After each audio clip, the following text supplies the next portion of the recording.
कभी आप ब्रह्म मुहूर्त में जगे हैं? जगकर देखिए, संध्या होने के पश्चात जब रात्रि का अंधकार सारे संसार को धीरे धीरे अपने अंधकार में निगलने लगता है, तो यही अंधकार ब्रह्म मुहूर्त में भोर होने से ठीक पूर्व तनिक अधिक काला हो जाता है। कुछ समझे? हमारा जीवन भी कुछ ऐसा ही होता है। जब हमारे जीवन की समस्याएं अपने अंत पर होती है, तो यही समस्याएं एक भीषण रूप लेकर हमारे समक्ष प्रस्तुत हो जाती है और ऐसे परिस्थिति में अधिकतर लोग हार मान जाते हैं, भय खा जाते हैं। परंतु यदि आप हार न माने, भय न खाएं, दृढ़ रहें, निरंतर आगे बढ़ते रहें, तो प्रकाश के रूप में हमारा स्वागत करने के लिए सूर्य उदय सदा हमारे समक्ष प्रस्तुत रहेगा। आपने बरगद के वृक्ष को देखा है? जितना विशाल उतना दृढ़। पतझड़ में वो सूख जाते हैं, परंतु दुर्बल नहीं होते, टूटकर गिरते नहीं। और उसके विपरीत दलदल में उपजे वृक्षों को देखिए, वो दिखने में तो बड़े होते हैं, पतझड़ आए या शीत सदा हरे भरे होते हैं, परंतु इतने दुर्बल होते हैं कि जल धारा के हल्के से वेग से वो गिर जाते हैं। परंतु ऐसा क्यों होता है? कारण है जड़ें। जिसकी जड़ें दृढ़ भूमि में है, वो हर चक्रवात, हर ऋतुओं को सह लेता है, और जिसकी जड़ें दलदल में है, वो स्वयं की जड़ों को दुर्बल बना लेता है। कुछ ऐसा ही मनुष्य भी होता है, जो अधर्म, कुकर्म और असत्य की धरा पर उपजा है। वो समय की एक मार भी नहीं सह पाता, और जो मनुष्य सत्य, धर्म की धरा पर उपजा है, वो हर समस्या से अविचलित हो जाता है। अब आप पर निर्भर करता है कि आप क्या बनना चाहते हैं। हमारे जीवन में मित्र और शत्रु बड़ा महत्व रखते हैं। यदि गंभीरता से सोचा जाए तो ऐसा कोई क्षण नहीं जब हम अपने मित्रों के बारे में ना सोचते हो या फिर अपने शत्रुओं के बारे में। हमारा हर कार्य या तो हमारे मित्रों के हित के लिए होता है या फिर हमारे शत्रुओं के अहित के लिए। हम हर स्थान या तो अपने मित्रों के साथ होते हैं या फिर अपने शत्रुओं के साथ। कोई नहीं चाहता कि उनका शत्रु प्रसन्न रहे। हर कोई अपने शत्रु को नष्ट कर देना चाहता है, और ऐसा करने के लिए वो हर संभव प्रयास करता है। उसे आर्थिक, मानसिक और शारीरिक हानि पहुंचाने का प्रयास करता है। परंतु यदि मैं आज आपको ऐसा मंत्र सिखाऊं जिससे आप अपने शत्रु को सदा के लिए नष्ट कर दे तो, और वो मंत्र है मित्र बनाना। अपने सभी शत्रुओं को अपना मित्र बना लीजिए और आपके सारे शत्रु स्वतः ही समाप्त हो जाएंगे। मैं क्या कर रहा हूं? मैं दिए प्रज्वलित कर रहा हूं ताकि अंधकार को मिटा सकूं। अब आप कहेंगे कि इसमें कौन सी बड़ी बात है ना? परंतु इसमें महत्वपूर्ण बात समझने के लिए यह है कि मैं क्या नहीं कर रहा हूं, और मैं अंधकार नहीं कर रहा हूं। क्योंकि अंधकार को मिटाने के लिए प्रकाश का अस्त्र तो उठाना ही पड़ता है। बुराई को बुराई से नहीं, अच्छाई से जीता जाता है। अन्याय को अन्याय से नहीं, न्याय से लड़ा जाता है। क्रोध को क्रोध से नहीं, क्षमा का साथ लेना होता है। ठीक उसी प्रकार एक लोहा लोहे को काटता है, परंतु एक ठंडा लोहा ही गर्म लोहे को काट सकता है। इसलिए यदि आपको अपने जीवन में विजयी होना है, तो अपने शस्त्रों को, अपने अस्त्रों को सोच समझ कर उठाइए, क्योंकि एक अनुचित सोच परिणाम पर भारी प्रभाव डाल सकती है। आप सब सोच रहे होंगे कि ये क्या मैं करने लगा। मैं इस पौधे को जड़ से उखाड़ रहा हूं। आश्चर्य हो रहा है ना कि एक पौधे को उखाड़ना या काटना ना केवल एक अपराध है अपितु पाप भी है। तो फिर मुझे ऐसा करने की क्या आवश्यकता पड़ गई? क्योंकि कई बार विनाश ही सृजन तक पहुंचाता है। यदि नया भवन बनाना हो तो पुराने भवन को गिराना पड़ता है। व्यवस्था को परिवर्तित करने के लिए क्रांति लानी पड़ती है। और उसी प्रकार यदि किसी वृक्ष या किसी पौधे की जड़ों में घुन लग जाए या उसका मूल सड़ जाए तो उसे जड़ से उखाड़ देना ही श्रेयस्कर होता है, ताकि उस स्थल पर नए पौधे उपज सके। युद्ध करना पर्याय नहीं, परंतु कभी कभी शांति के लिए युद्ध करना आवश्यक हो जाता है। संसार में सबसे श्रेष्ठ क्या है? फूल या कांटे, प्रेम या घृणा, संपन्नता या दरिद्रता, मित्र या शत्रु? बताइए। अब आप भी कहेंगे कि भला ये कोई पूछने की बात हुई? अवश्य, फूल, प्रेम, संपन्नता और मित्र ही श्रेष्ठ है। परंतु क्या आपने अपने जीवन में कभी सोचा है कि हर एक भाव, हर एक वस्तु, हर एक घटना का एक गुण धर्म होता है? त्वचा पर जलन करने वाले फूलों से अधिक श्रेष्ठ वो कांटे हैं जिनसे आप अपने घर की बाढ़ बनाते हैं ताकि वन्य पशु आपके भीतर ना आ सके। वो प्रेम श्रेष्ठ नहीं जो आपको अंधा, लोभी, पक्षपाती बनाता। वो घृणा श्रेष्ठ है जो आपको नया मार्ग दिखाता। वो संपन्नता श्रेष्ठ नहीं जो आपको कृपण बनाता, मत्तांध बनाता। वो दरिद्रता श्रेष्ठ है जो आपको जीवन में परिश्रम करने की शिक्षा दे। कुविचार देने वाले, बुरा मार्ग दिखाने वाले मित्रों से अधिक श्रेष्ठ वो शत्रु होते हैं जो हमें जीवन का लक्ष्य दे दे। इसलिए अपने जीवन में हर वस्तु, हर भाव, हर घटना के गुण धर्म को पहचानिए और उसके पश्चात अपना चयन कीजिए। स्वर्ण। हम सभी को अपने जीवन में स्वर्ण से कभी ना कभी कुछ ना कुछ थोड़ा या अधिक मोह होता ही है ना? परंतु क्या आपने कभी सोचा कि स्वर्ण को प्राप्त कैसे किया जाता है? जब भूमिगत खदानों से स्वर्ण को निकाला जाता है तब वो एक पाषाण की भांति होता है।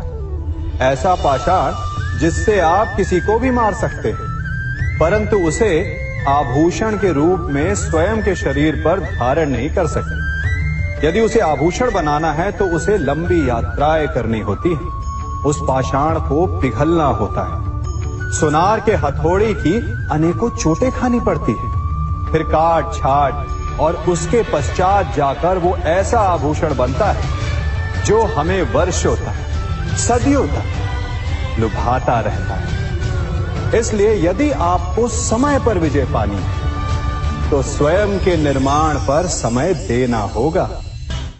हम सभी सुनते आए कि जो वीर होता है, साहसी होता है, शौर्यवान होता है, उसके समक्ष सारा संसार झुकता है।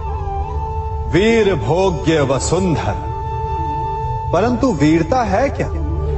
शौर्य क्या है? साहस क्या है? साहस युद्ध नहीं, वीरता विजय नहीं, शौर्य कभी ना गिरना नहीं। साहस किसी चुनौती के समक्ष खड़े होने का भाव है, तो वीरता उस चुनौती को उत्तर देने के लिए पूर्ण परिश्रम लगा देना है। और शौर्य का अर्थ है गिरकर फिर से उठने का साहस रखना, बार बार प्रहार करके वीरता दिखाना, निरंतर प्रयास करते रहना, निरंतर परिश्रम करते रहना। इसलिए विजयी होने से अधिक महत्वपूर्ण है शौर्यवान होना, क्योंकि जो शौर्यवान है उसे विजय मिलना निश्चित है। कभी किसी पक्षी को घोंसले की नींव बनाते देखा है? अथक परिश्रम करके तिनका तिनका बिटोर कर वो पक्षी अपना घोंसला बनाता है, अपनी संतान के लिए एक सुरक्षित घर बनाता है। और फिर कहीं से तीव्र आंधी आती है, भारी वर्षा होती है और उसका घोंसला तिनका तिनका करके बिखर जाता है। फिर वो पक्षी क्या करता है? वो रोता नहीं, ना ही विलाप करता है। वो बिना विलंब करे फिर से अपना घोंसला बनाना प्रारंभ कर देता है और सफलता पाता है। फिर हम क्यों छोटी छोटी असफलता से भयभीत होकर परिश्रम करना छोड़ देते हैं?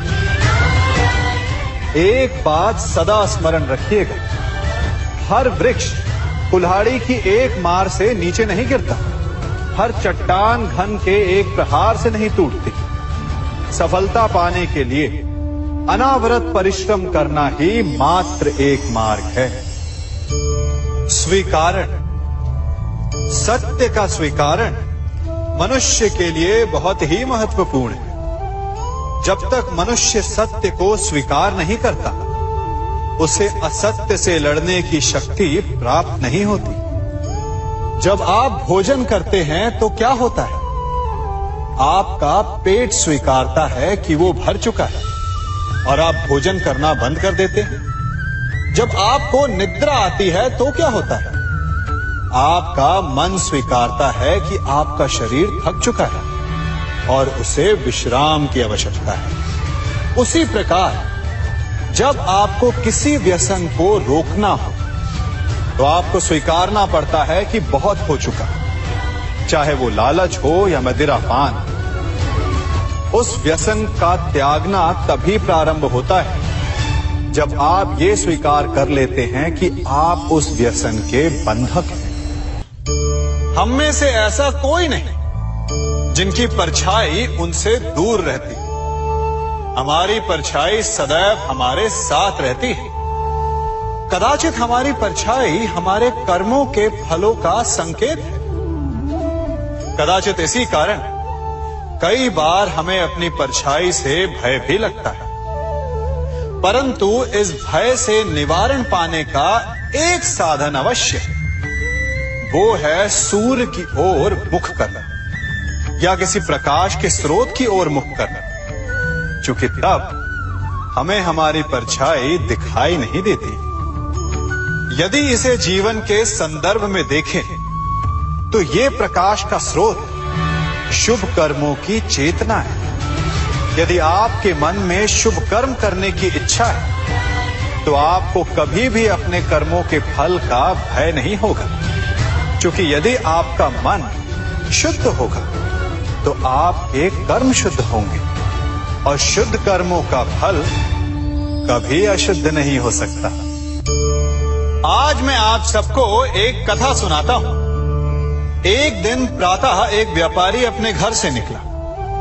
घर से निकलते ही एक बिल्ली ने उस व्यापारी का मार्ग काट दी। व्यापारी घबरा गया। वो फिर से घर लौट गया और शुभ घड़ी की प्रतीक्षा करने लगा। और जब वो पुनः अपने घर से निकला तब वो वाहन जा चुका था जिससे राजा तक पहुंचकर उसे भेंट देनी थी। राजा को भेंट नहीं मिली। राजा क्रोधित हो गए। राजा ने उस व्यापारी का व्यापार बंद करवा दिया। इस कारण व्यापारी क्रोधित होकर घर पर अपनी पत्नी से लड़ बैठा। पत्नी अपने बच्चों समेत मैके वापस चली गई और उस व्यापारी के जीवन में यदि कुछ रह गया था तो केवल अंधकार। और इन सब का कारण वो उस बिल्ली को मानता रहा जिसने उसका मार्ग काटा था।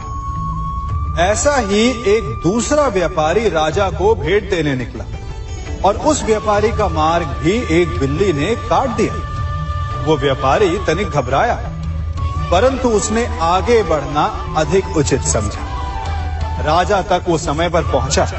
उसने राजा को भेंट दी। राजा प्रसन्न हुए और राजा ने व्यापारी को अपना व्यापार बढ़ाने की अनुमति दी। स्वर्ण आभूषण दी। जब व्यापारी घर पर पहुंचा तो पत्नी को आभूषण और अपने बच्चों को देने के लिए वस्त्र थे उसके पास। हर ओर प्रसन्नता थी। समझ रहे हैं ना, दोनों के साथ एक ही प्रकार की घटना हुई, परंतु दोनों की प्रतिक्रिया भिन्न थी। ऐसा ही हमारा जीवन भी है। हमारे जीवन में प्रारब्ध का अपना स्थान है, परंतु उससे कई अधिक महत्वपूर्ण हमारी प्रतिक्रिया, हमारे सोच का प्रभाव है। क्योंकि यही हमारे जीवन को आकार देते हैं। इसलिए अपनी सोच को सकारात्मक रखिए। आपका जीवन सदैव आनंदमय रहेगा। आप इन दो पात्रों को देख रहे हैं। मेरे इस पात्र में जल है और ये पात्र मिष्ठान से भरा हुआ है। दोनों ही पात्र भरे हैं, परंतु देखिए, मिश्री को जल में मिला दिया। जल ने मिश्री को अपना लिया।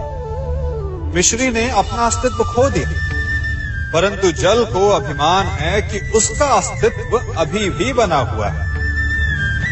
परंतु जो इस जल को चखेगा उसे अवश्य पता चल जाएगा कि ये जल अब वो जल नहीं रहा, ये अब शरबत बन गया।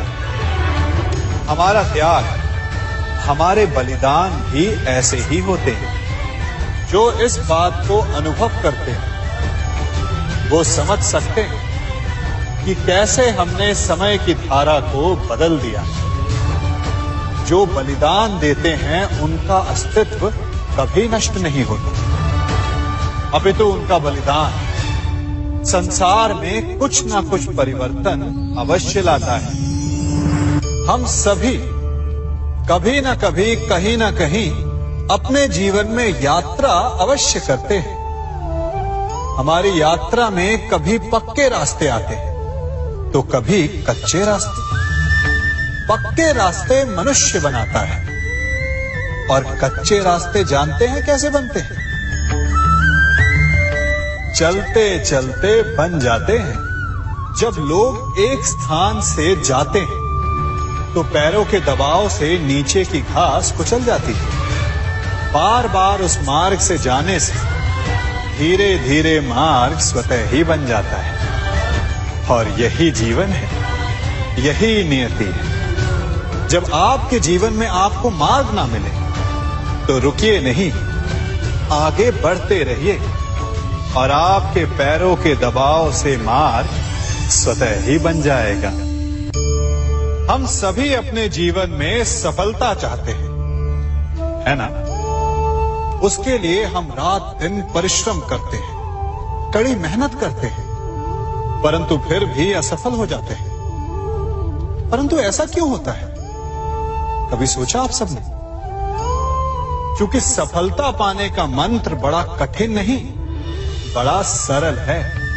उचित विचार, उचित समय, उचित स्थान पर उचित प्रहार। जब आपके विचार, समय, स्थान और प्रहार यानी परिश्रम उचित है तो सफलता आप ही को मिलेगी। जिस प्रकार एक लोहार लोहे से कुछ बनाते समय उस लोहे के सही ताप तक के आने की प्रतीक्षा करता है और समय आने पर उचित स्थान पर पर्याप्त बल से प्रहार करता है और लोहा आकार ले लेता है, ठीक उसी प्रकार आपकी सफलता भी आकार लेती है। हम सभी को अपने जीवन में कभी ना कभी निराशा मिलती है, असफलता मिलती है और अधिकतर लोग इसके पश्चात भाग्य का रोना लेकर बैठ जाते हैं। कुछ कहते हैं कि जिस स्थान पर मैं हूं उससे कई ऊंचे स्थान पर होने के योग्य था, परंतु नहीं जा पाया। किसी को पीड़ा है कि उसे जो मिलना चाहिए था वो उसे नहीं मिला, भाग्य ही बुरा था। भाग्य क्या होता है? भाग्य वन में खिला पुष्प देवताओं को चढ़ाया जाएगा या किसी सुंदरी की वेणी में वो सजेगा या फिर उसे कुचल कर उत्पाद बना दिया जाएगा। ये सब एक पुष्प के नियंत्रण में नहीं होता, परंतु जब तक उस पुष्प का अस्तित्व है, सुगंध बिखेरना उसके वश में अवश्य है। परंतु भाग्य हमारे वश में नहीं, और जो हमारे वश में नहीं उसके लिए दुखी होने से क्या होगा। कर्म पर वश है, वो कीजिए और धीरे धीरे भाग्य आपके वश में आ जाएगा, क्योंकि कर्म ही प्रधान है। मनुष्य की सबसे बड़ी दुर्बलता क्या होती है? सोचिए। धन, प्रेम, अहंकार। मनुष्य की सबसे बड़ी दुर्बलता होती है उसके रहस्य। चाहे आप कितने भी शक्तिशाली क्यों ना हो, कितने भी प्रबल क्यों ना हो, परंतु उसके रहस्य उसके नाश की चाबी होती है। इसलिए यदि प्रबल रहना है, शक्तिशाली रहना है, समर्थ रहना है, तो अपने रहस्य को किसी को भी ना बताए, ना मित्र को और ना ही शत्रु को, क्योंकि समय पड़ने पर कब कौन शत्रु हो जाए ऐसा कहना संभव नहीं। विभीषण को रावण के अमृत कुंड का ज्ञात था, इसीलिए प्रभु श्री राम रावण का वध करने में सफल हो सके। इसलिए उचित यही है कि आप अपने रहस्य को स्वयं तक ही सीमित रखें। मनुष्य का मन बड़ा विचित्र होता है, कल्पना में ही विकास करता है, संपन्न भविष्य का स्वप्न देखता है और कल्पना में ही जो नहीं हुआ उससे भय खाता है।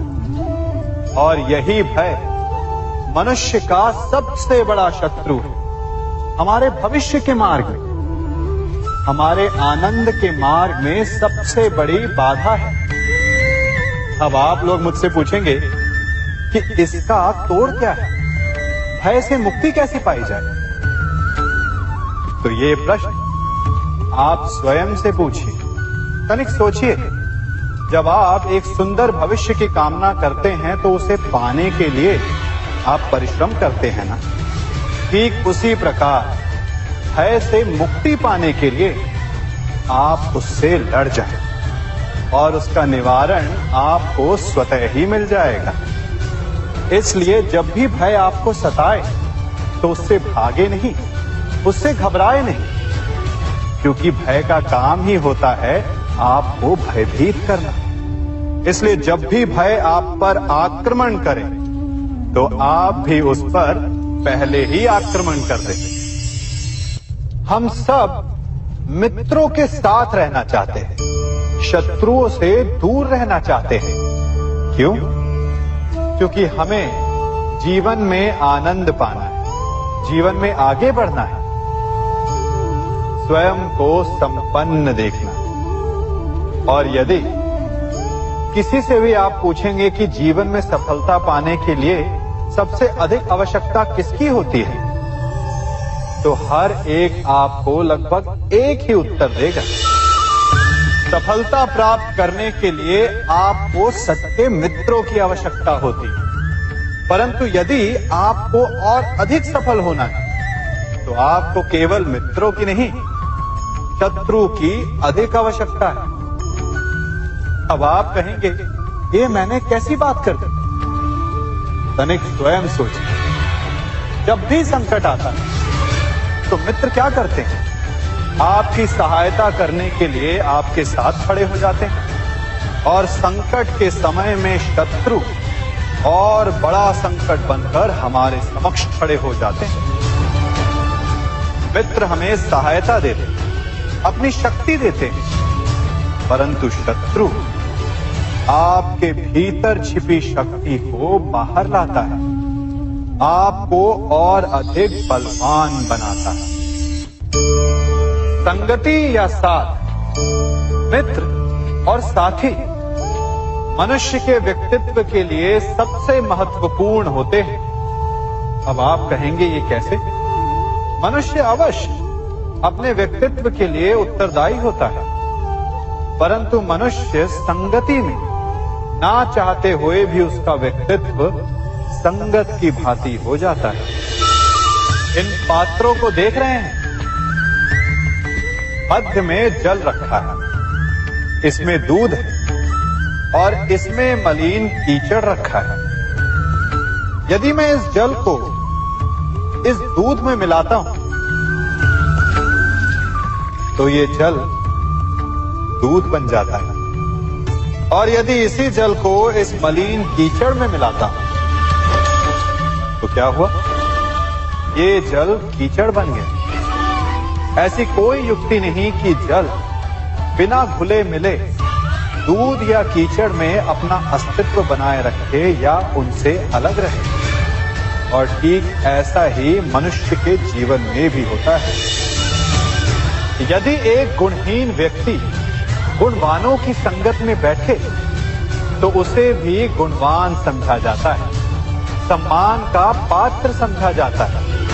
और यदि एक गुणवान व्यक्ति गुणहीनों की संगत में बैठे तो उसे भी तिरस्कार मिलता है। इसलिए अपने जीवन में सदैव संगति सोच समझकर सावधानी से चुनिएगा। कभी खेत में किसी किसान को खेती करते देखा है? वो उसे सींचता है, उसे जोतता है, पशु पक्षियों से खेत की फसल की रक्षा करता है। परंतु एक बात का वो सबसे विशेष ध्यान रखता है कि कहीं खेत में खरपतवार ना उग जाए, क्योंकि एक खरपतवार खेत की सारी फसल को नष्ट कर सकती है। ठीक उसी प्रकार यदि वंश की कोई संतान खोटी निकल जाती है तो वो समूचे वंश का सर्वनाश कर देती है। इसीलिए संतान के लालन पालन में विशेष ध्यान देना आवश्यक होता है, क्योंकि संतान वो फसल होती है जो वंश के आने वाले समय को महान बना सकती है या फिर वंश का पतन भी कर सकती है। मनुष्य भी बड़ा विचित्र प्राणी है। अपनों से नीचे के स्तर के लोगों को वो हे दृष्टि से देखता है, उनका उपहास उड़ाता है, उनसे बार बार कहता है कि तुम्हारा कुछ नहीं हो सकता, तुम भविष्य में कुछ नहीं कर पाओगे।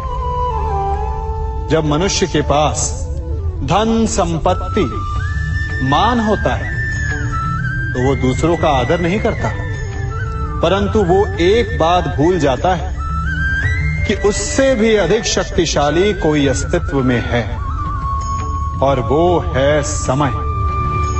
काल काल अपना चक्र कब बदलेगा ये कोई नहीं जानता। समय अपनी करवट कब लेगा ये कोई नहीं जानता। कोयला भी समय के साथ साथ हीरे में परिवर्तित हो जाता है। इसलिए जीवन में कभी भी किसी का भी उपहास नहीं उड़ाना चाहिए।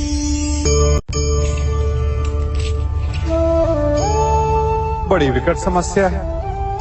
मुझे स्मरण ही नहीं हो रहा कि इस गुच्छे की कौन सी चाबी इस ताले को खोलेगी। बड़ी देर से प्रयास कर रहा हूं, परंतु ये ताला खुल ही नहीं रहा।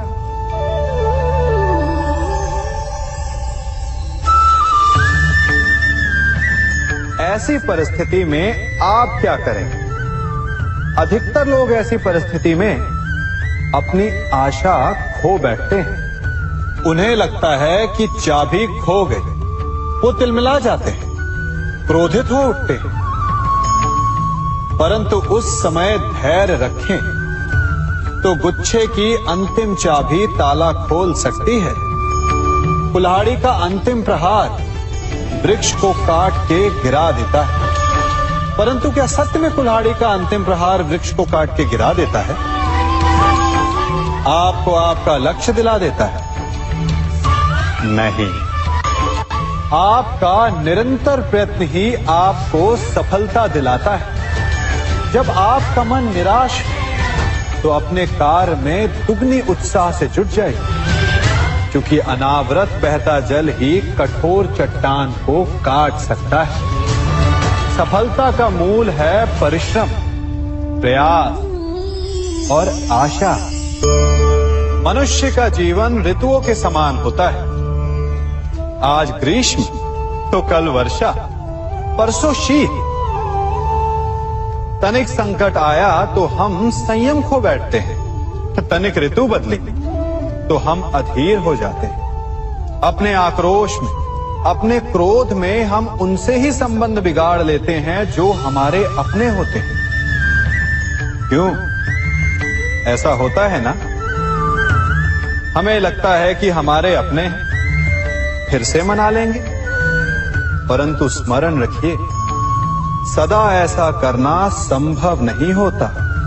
सागर की उछलती लहरों को तट सहता है, और यदि तट ही टूट जाए तो बाढ़ आ जाती है। हमारे संबंध भी दूध की भांति होते हैं। दूध तपकर उबल सकता है, परंतु यदि उसमें खटास आ जाए तो वो फट भी जाते हैं। और फटे दूध को चाहे जितना मत लो, उसमें से माखन नहीं निकलेगा। इसीलिए अपने संबंधों को संभल कर निभाना चाहिए। कभी चुंबक को देखा है कैसे वो लोहे की ओर आकर्षित होता है, और कैसे वो लोहे को अपनी ओर आकर्षित करता है? क्योंकि उसके स्वभाव में ही आकर्षण है। हम सबके भीतर भी एक ऐसा ही चुंबक होता है, विचार का चुंबक, जो सदा अपने ही जैसे विचारों को आकर्षित करता है।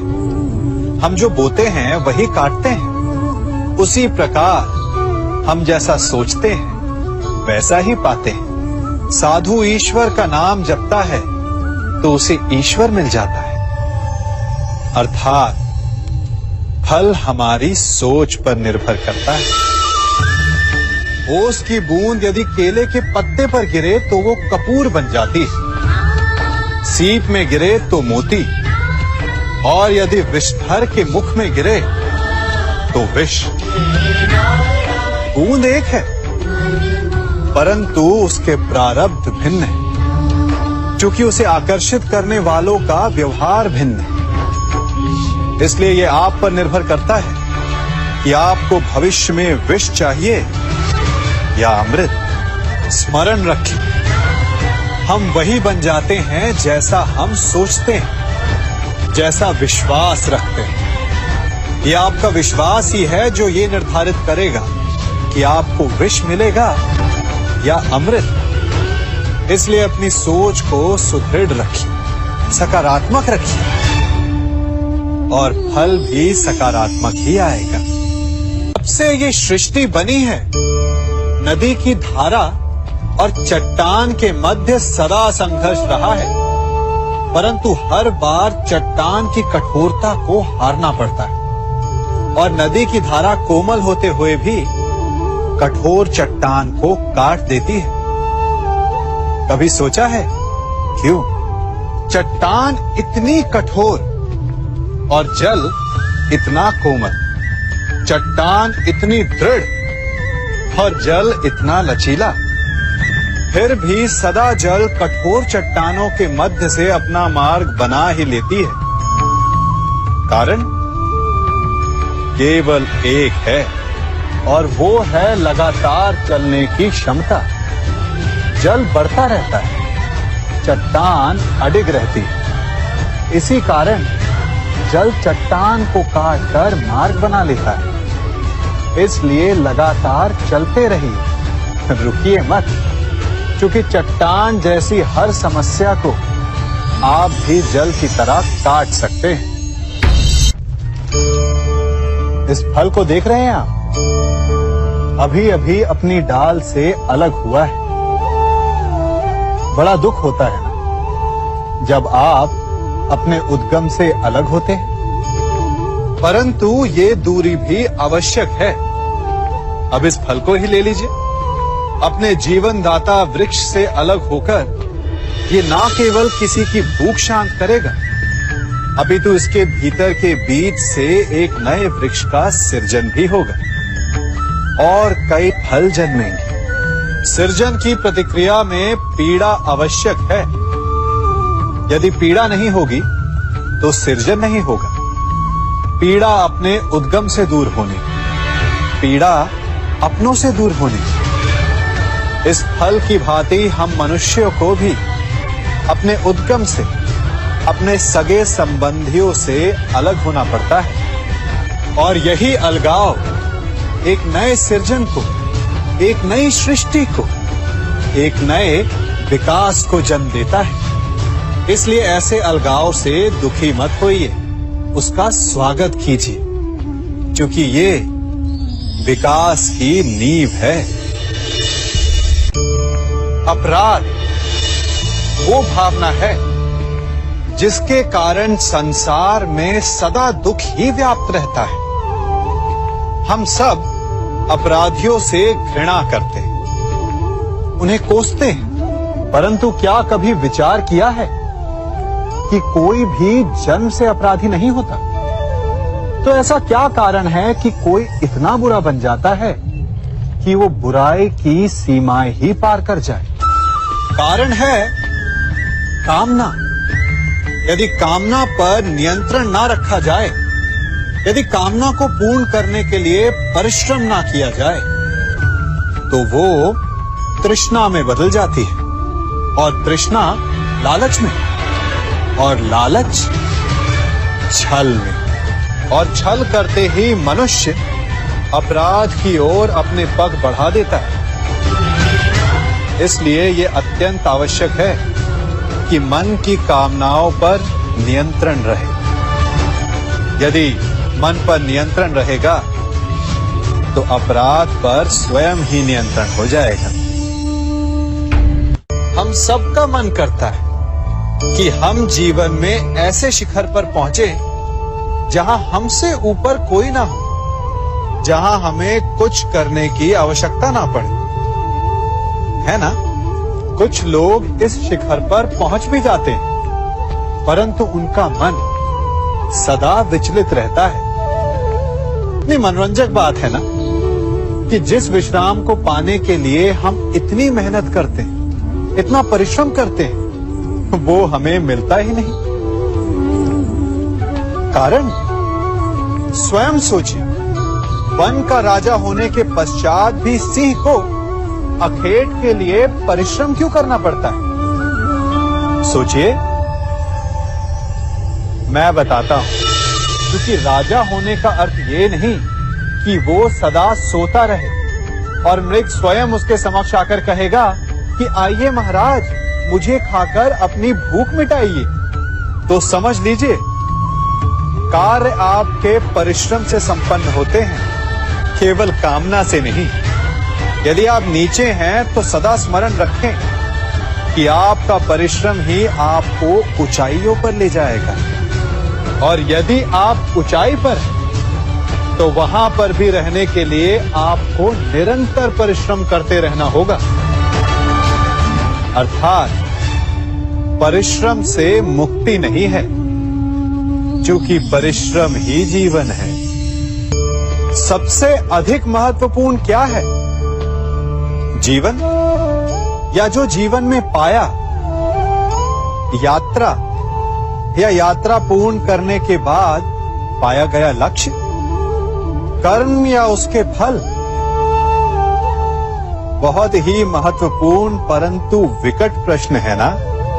परंतु तनिक धीरज से सोचेंगे तो इसका उत्तर अधिक कठिन नहीं है। यदि जीवन यात्रा है तो उसका लक्ष्य क्या होना चाहिए? स्वयं सोचिए। मान, संतान, धन? नहीं ना। अंतिम लक्ष्य है परम आनंद, और ये अचानक से नहीं मिलता। इसे पाने का केवल एक ही उपाय, और वही आपका कर्म, वही आपकी यात्रा भी, और वही आपका प्रारब्ध भी है। और आपको कौन बताता है कि आपके लिए सही क्या है? वो है आपका मन, जो मस्तिष्क की भांति हानि और लाभ नहीं सोचता, जो आपको ये बताता है कि शुभ किसमें, संसार का कल्याण किसमें, आनंद किसमें। यदि आपका मन संयमित है तो वो आपका सबसे महत्वपूर्ण मार्गदर्शक है। जो आपकी यात्रा, आपका लक्ष्य, आपके कर्म और उसके फलों को सबको शुभ बना सकता है।